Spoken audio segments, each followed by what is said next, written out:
Hey y'all, welcome to a deeper conversation with Christine. I hope you are well, happy, and at peace. So, what are we going to talk about today?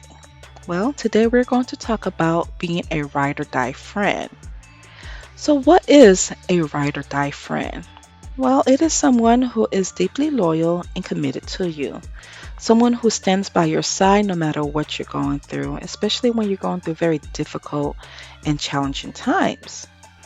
So I gotta be very honest, and I feel very blessed that I actually have these people in my life. And I hope I always have these people in my life.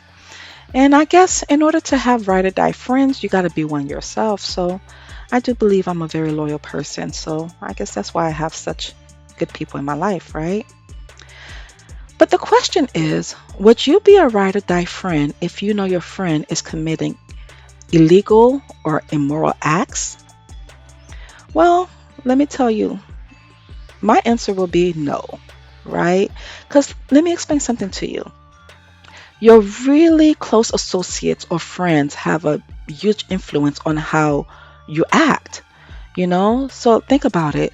If they're doing bad things, you're going to eventually do bad things. But if they're doing really good things, right? You're going to be doing good things. So, the people that you decide to surround your life with or that you allow to be in your circle has a big influence on you. But you might ask, you might say, well, Christine, what if a person is not, all right? They're not, you know, doing what is right, but they're trying and they want to. Are you just going to, ignore them? And I'm going to say no, right?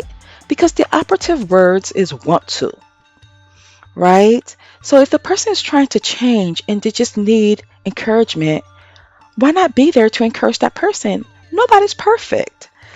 So by hanging out with the person, that person will become a better person.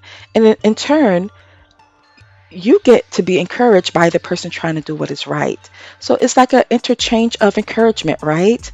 So this is the dilemma that Pierre-Liene, who is a character in my book, The Rise and Fall of Marcel Lehman, is facing right now, right?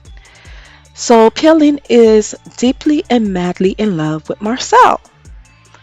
But Marcel is not acting right? Like he's getting himself in all kind of legal trouble, right? So now she has to decide if she wants to keep this relationship going or let it go, right? So the book is set in Brooklyn, New York in the early 2000s. So let's listen to an excerpt from my book, The Rise and Fall of Marcel Lehman, and we'll talk later. Enjoy.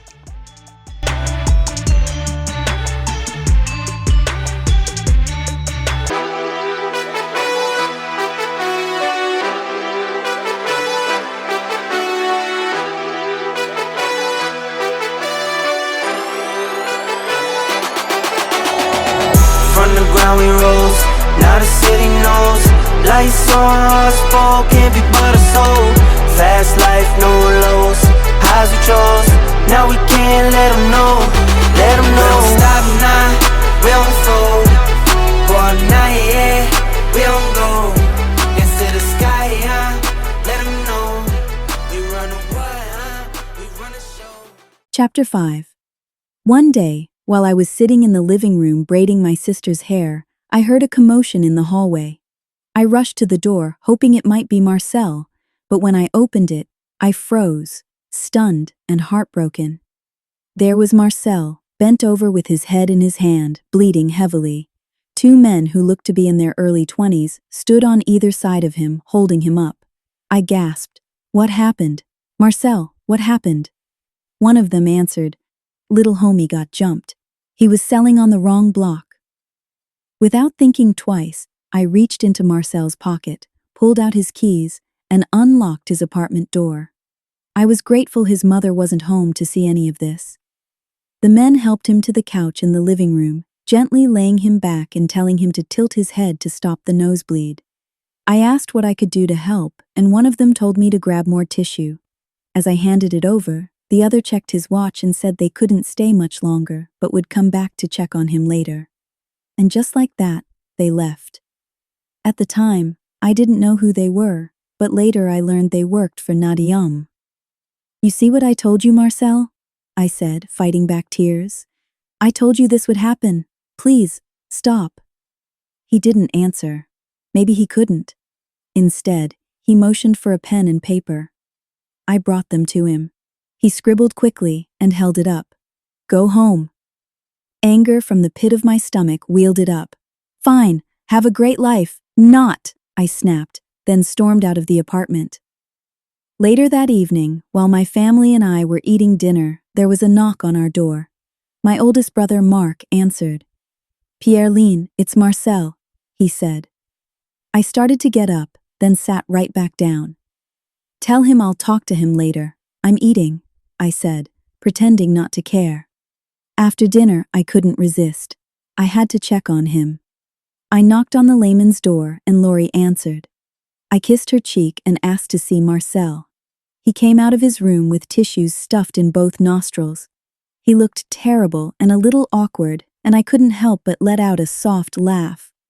Marcel told Lori to go to her room, and she did without question. Then he sat beside me on the couch. How are you feeling? I asked in Creole.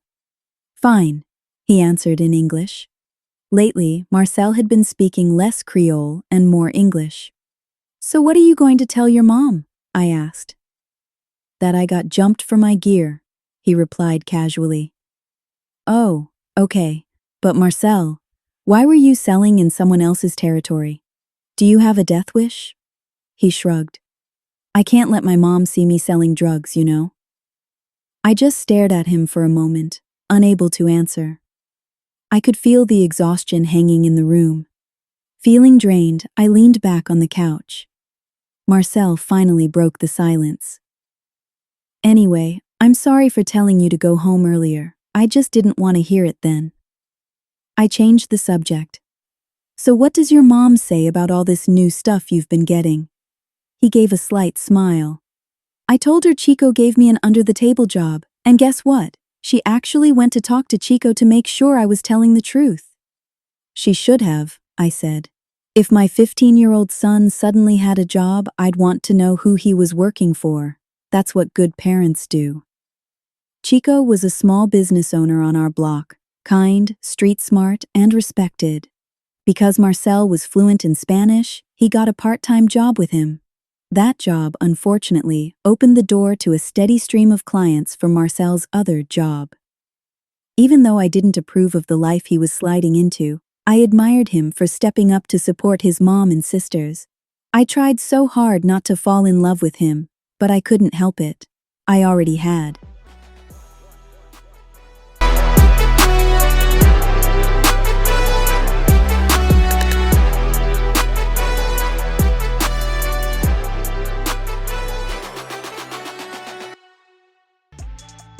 So, what do you think about this budding love story between Marcel and Pierre-Liene? Should Pierre-Liene cut off all contact with Marcel, or should she stick around hoping that he will change one day? To read the entire story, pick up your personal copy of the book, The Rise and Fall of Marcel Lehman, on my website or on Amazon. I thank you so much for joining me on a deeper conversation with Christine. Until next time, peace out.